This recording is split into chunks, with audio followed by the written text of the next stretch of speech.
Now, personally, if you're asking me, I think she died. Yeah, I definitely think she's dead. So what's going on with you? Nothing. That seems to be what you do best.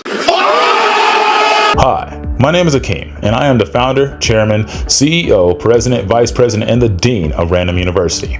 We offer a vast variety of courses, everything from psychology of the fake alpha male to cringe studies to pause 101.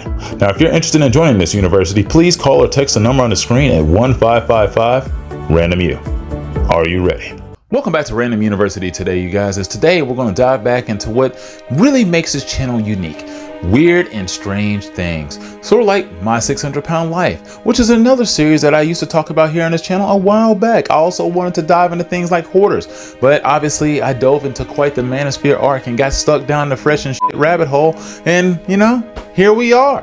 But I am back, ready to talk to you about some really important things today, about your health, about being grateful, about accepting those in your life that are really trying to do good by you, and make sure you really appreciate those individuals, because you never know when they won't be here anymore. So like, share, and subscribe to the channel, as doing so will really help videos like this get pushed out into the algorithm. And if you're a person who's really been around since the beginning and you like these videos, please do so, and you might actually get to see this thing grow a little bit. And then guess what? Ooh, we'll get closer to that 10K. Gotta get to that 10K. I doubt we'll get there by the end of the year, but hey, you know, surprise me.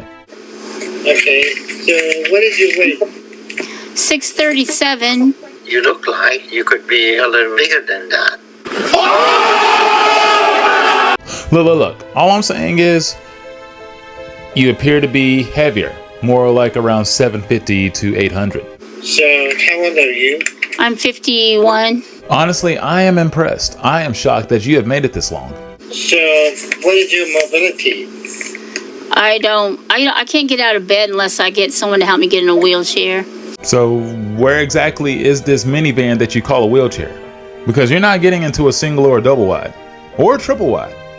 But you know, like, you're at the point where you're taking up all 3 seats on the plane. So a regular wheelchair just ain't gonna cut it. So where'd you park it? So how long you been in bed? 3 to 4 years.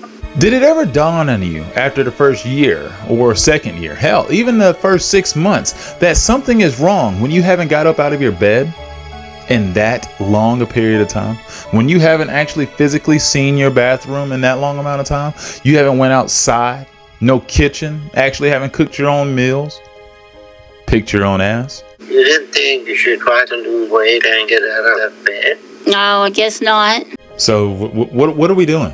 What are we doing? So you didn't know what the problem was in 3-4 years? Well, yeah, I knew I like to snack a lot and eat a lot. But you're not the person you go to pantry and get your snack. Who's bringing you your snack? Yeah, I'm not wasting time today. I want to know who's feeding you, because I already know it's not you. I looked at the size of them legs and I saw the difference in head shape and the body size. So it ain't you. Who is it? Well, when I could get up and walk, I'd get them myself. But now Randy brings me everything I eat. So that is called an enabler over there. At Ran-DomU University, our research has allowed us to discover this to be something known as blame deflection. Yes, this is when one becomes very spineless in their actions, and thus they take no accountability for their actions. And they start to blame others. They blame everybody that's around in their circumstances. They'll blame dead relatives. They'll blame animals. They'll blame life. They'll blame the Illuminati. Well, Somebody that's interested to keep you in the bed? No. He can be your provider?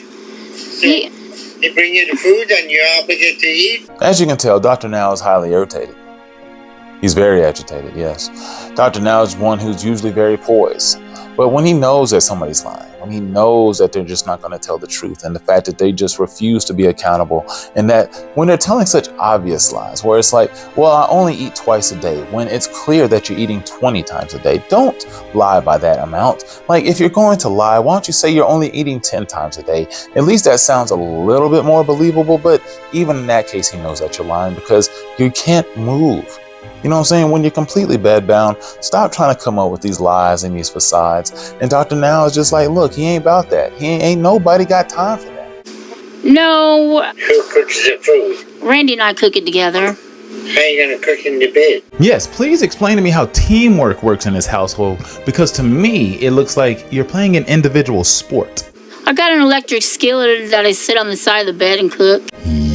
Yikes. So you cook food in the bed?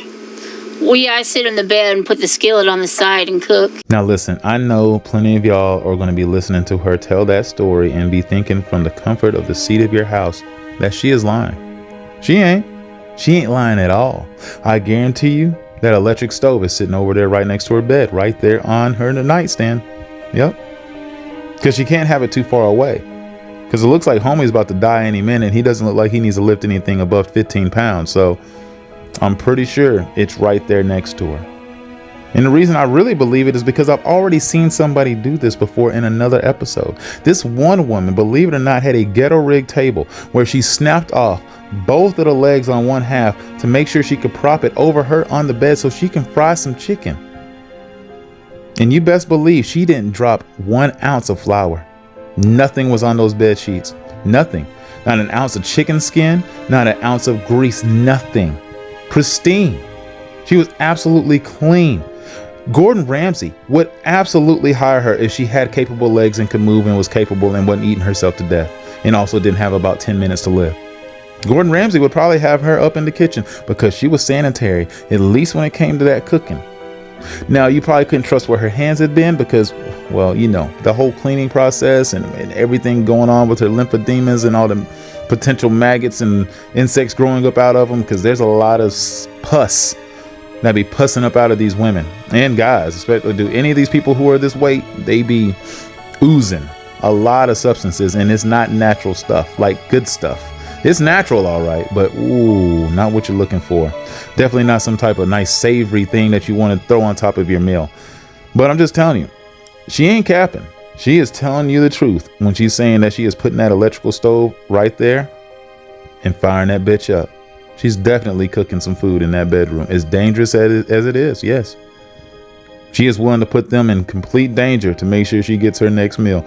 Because, I mean, what's the point anyway? She don't know how much longer she's going to live anyways. I mean, if she burns down in a fire, she said so be it.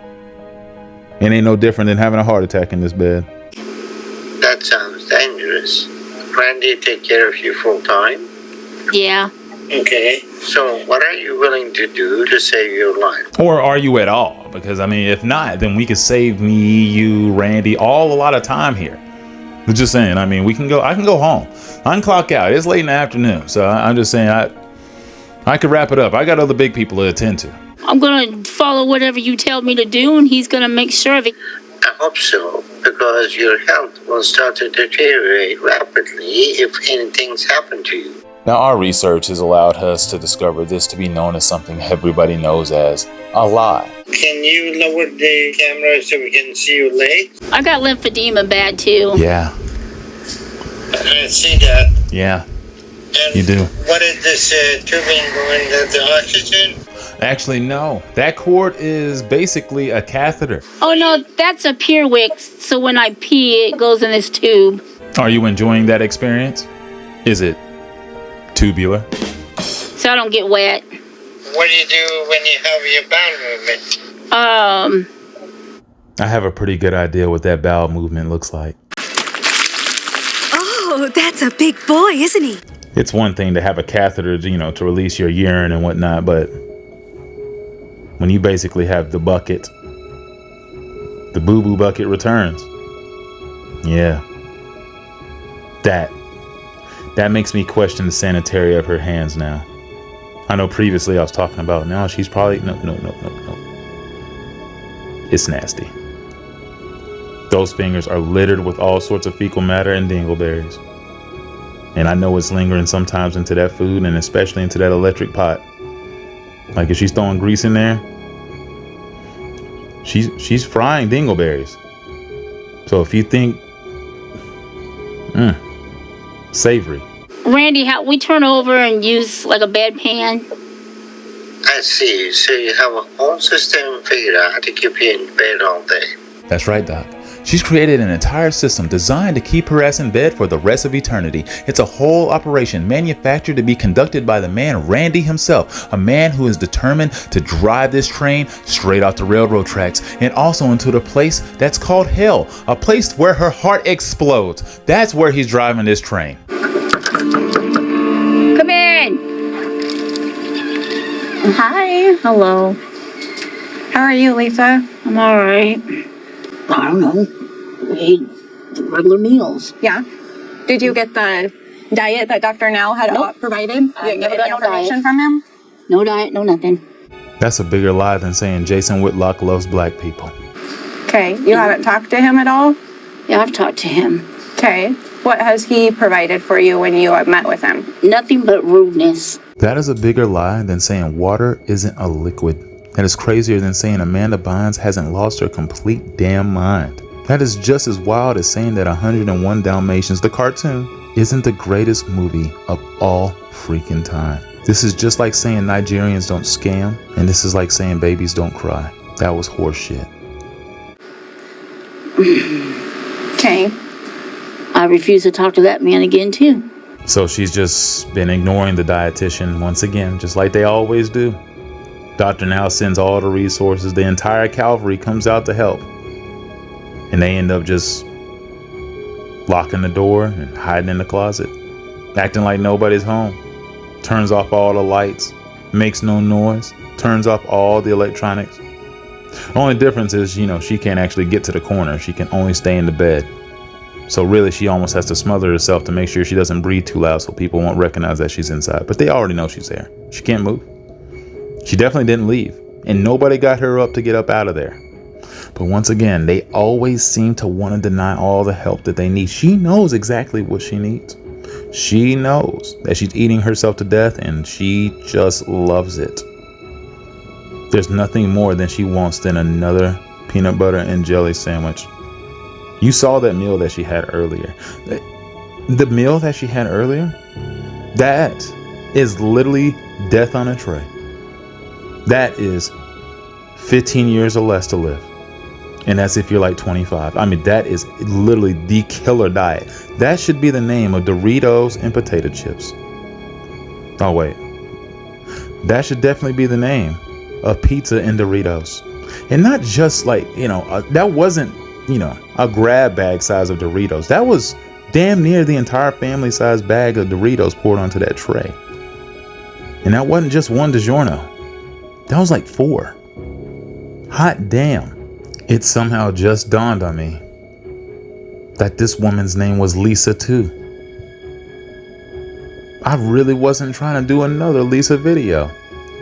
And this is going to make it really hard to compare Lisas now when I'm talking. I don't want to have to say Black Lisa, White Lisa, Ratchet Lisa, Stupid Lisa. Both stupid, both ratchet in their own way, just different colors. But they're both Lisa. Really hard for me to tell the difference, and damn it, I've already committed, so I'm going to make this video. But I've definitely made life hard for me now going forward when I talk about Lisa from my 600-pound life videos. Bring your in. Hi, Lisa. My name is Stacy, and I am a physical therapist.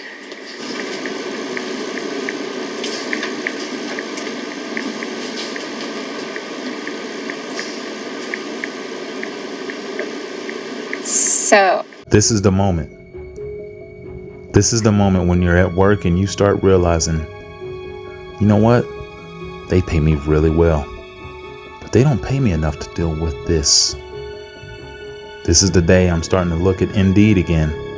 I might even consider getting back on LinkedIn, because I don't know if I can get into another one of these rooms with these ungrateful, humongous, train-sized human beings who is ungrateful at the fact that anybody is trying to save their life, trying to give them any advice, spending any time with them, knowing that they smell terrible. Everything in this place smells like cats, urine, and dog shit. And yet I'm still here. And I'm not just here so I don't get fined. I am here so I can actually help you and fulfill my obligation. But you won't even look up at me. Stop texting before I go over there and I put hands on you. And if I put hands on you, it'll be the last pair of hands that ever touch you. So maybe I should consider getting another job. How about can we do a little chatting first just to... You got 5 minutes. Okay. Nope, you are wrong. I think you have 5 minutes left with your heart still beating, or even still being inside of that chest cavity that you got. So how about this? What goals do you have as far as physically with physical therapy? What can physical therapy help you There's with? nothing you can do for me. And I'm pretty sure she died too, just like the other Lisa. I'd like to help you. Whatever. You were not supposed to be here this late. How is that fair? You were not supposed to come this late. I really don't have anything to say to you or anything I want to do. I really want to know what the big deal is about her showing up so late. It's not like you got any friends coming by. Doesn't appear that you got any family. Nobody left. Nobody except Randy, the guy that you're always kicking to the side, making feel like shit. The new Herbert. You know? And he gets treated the same. Just because you're traumatized does not mean you can't be self-conceited. Those people sometimes take their trauma and make it their whole lives, all the way to the point where they start playing victim so much that there is nobody else in this world that exists except for them. The world owes them that pain back. And since they can't deliver it to those who harmed them, they just harm everyone else around them, ruining lives left and right because they didn't get that therapy that they needed. And now she refuses to accept the therapy, kicking them out left and right every time somebody shows up. I want to help you.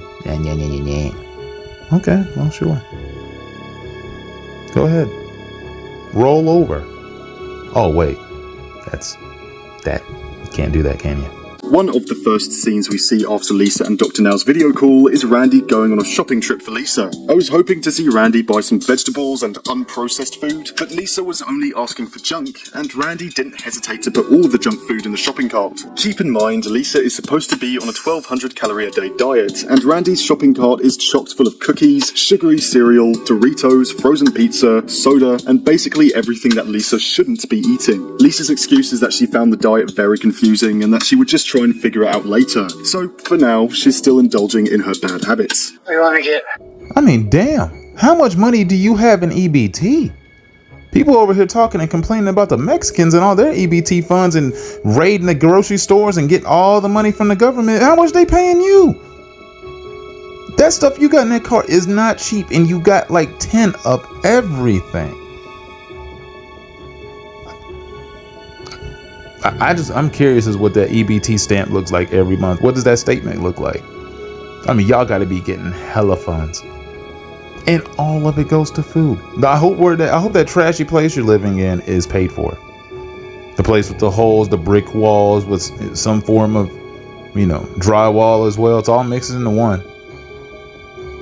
It looks like one of those old places they condemn, and then they actually try to rebuild it and try to make it into something nice, except for the fact that yours hasn't been renovated yet.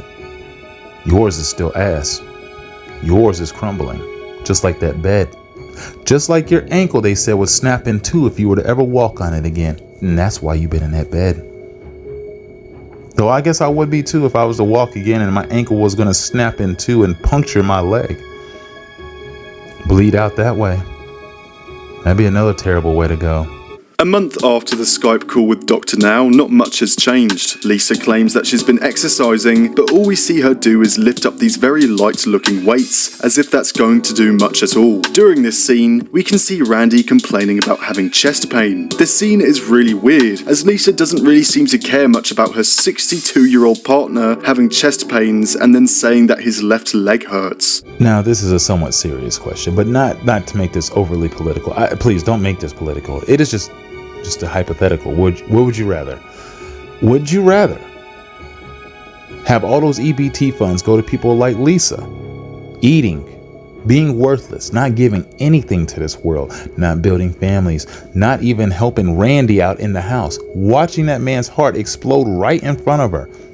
That man's old and doing everything for her. She's pushing that man all the way around the grocery store and she's miles away at the house. Bossing this man through the phone, got him on speakerphone, looking like a slave. That's right. He looked like a man who's lost his way. A man who has no more purpose in life, thinking probably to himself, what am I doing? Though he actually probably loves this woman, which to me means he probably got even deeper trauma than she does.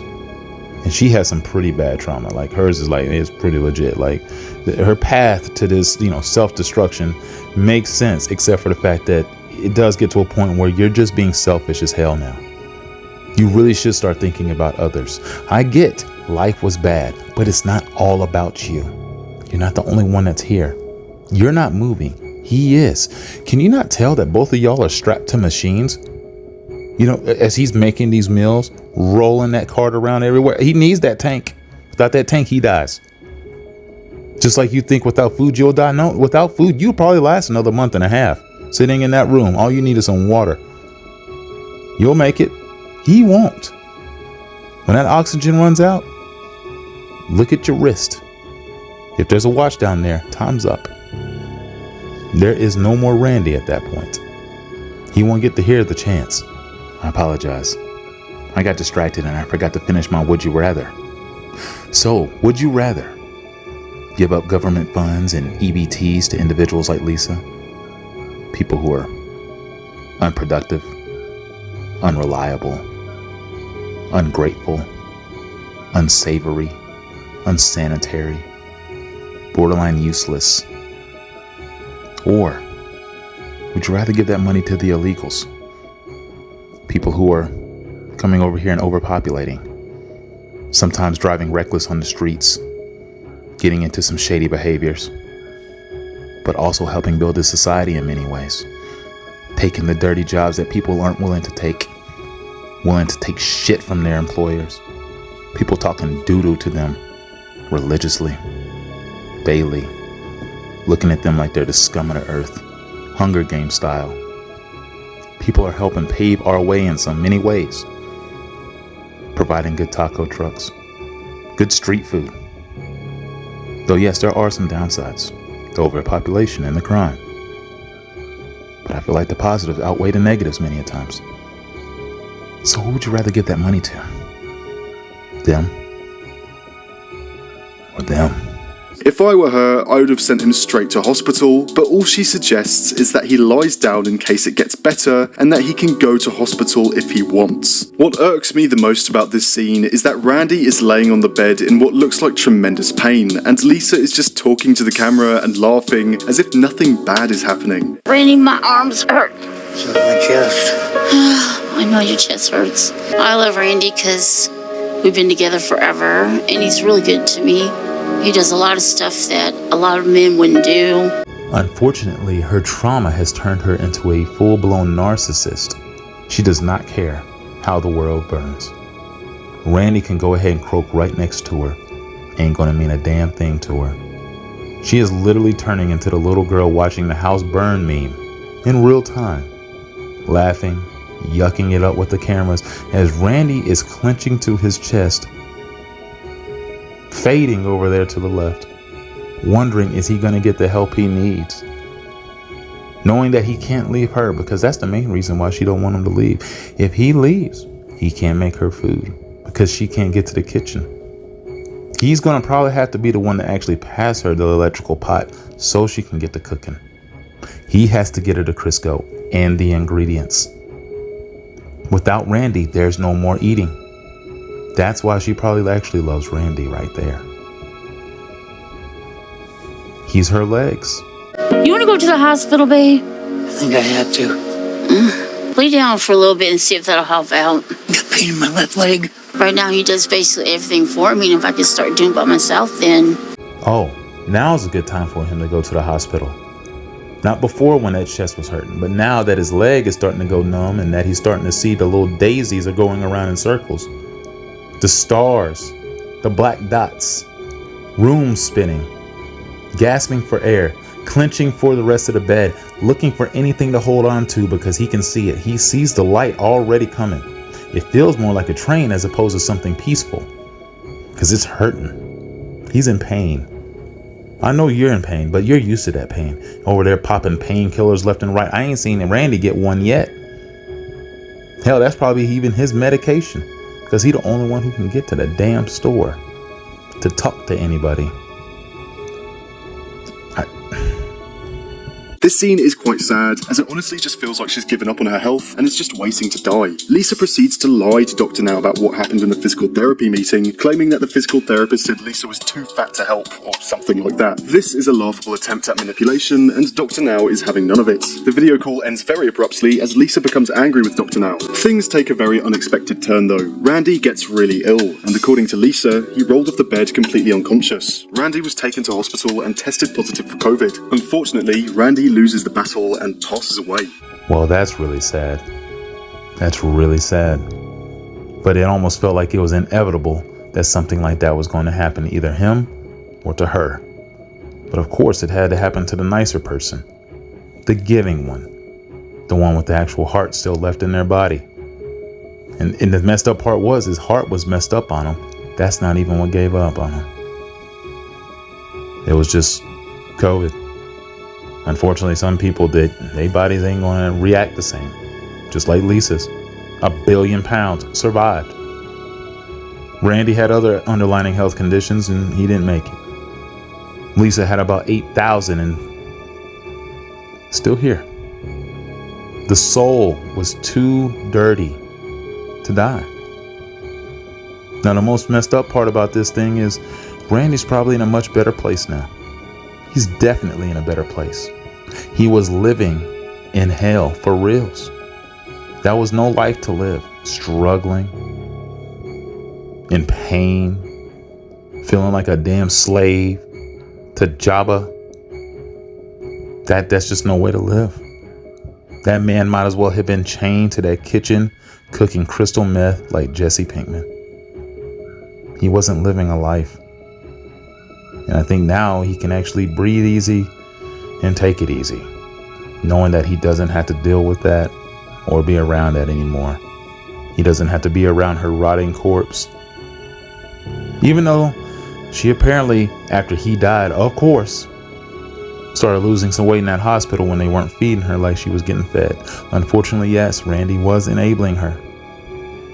But she continues, to not be a very good person. But apparently she did have friends. Lisa was taken to the hospital where, under medical care, through no effort of her own, she was able to lose 80 pounds. Lisa also lost her enabler. Following Randy's death, she gets back in touch with Dr. Now. Lisa acts completely brand new when asking for help from the same man she's disrespected, lied to, and attempted to manipulate the past several months. Well, that was good to know. That she wasn't treating people terribly and abusing them all the way until the end. That's kind of nice. Glad to know that the doctors got to come by and do their work in peace. Not get chastised, yelled at, belittled. Get their profession made fun of by somebody who could have everybody on earth clowning them. It's really nice to know. Fast forward, and she has refused to work with every single physical therapist Dr. Now sent to her. When someone finally meets with Lisa, she rages about the time. No physical therapy after 3:30. Not only did she never say that, I have a hard time figuring out why she is so busy after 3:30. Do they throw ragers starting at 4 from the P-pad? Lisa's last bold-faced lie is claiming that she received no information from Dr. Now. Also, these extremely large people always seem to have like one black friend. Always willing to go by and wipe their ass. It's the craziest thing to me. I'm not saying it's a bad thing. It just shows that, many of us have a really good and caring and giving heart. But, man, I'm just shocked. There's always one of us willing to go out there and get them baby wipes or get the fire hose and start cleaning. I just don't know. I mean, we must have some very powerful noses. We can just deal with a lot. She repeatedly insults the doctor and staff trying to help her. After Randy's death, Lisa's sister cleans up the nuclear waste dump in their house and found the diet information. This woman was such a monster. She actually started growing a beard. She literally started growing hair like the beast she actually was. I don't know if she is still around. I'm just assuming she's dead. None of these people really make it. Not if they don't lose a lot of that weight. They don't make it. They don't live long. Eventually those bodies give out. Anybody you see walking around with that lymphedema, them legs that are swollen, looking like they're turning into trees, rotting from the inside out, turning green, getting gangrene, maggots growing out of you. Like I said, you literally have parasites coming out of your body.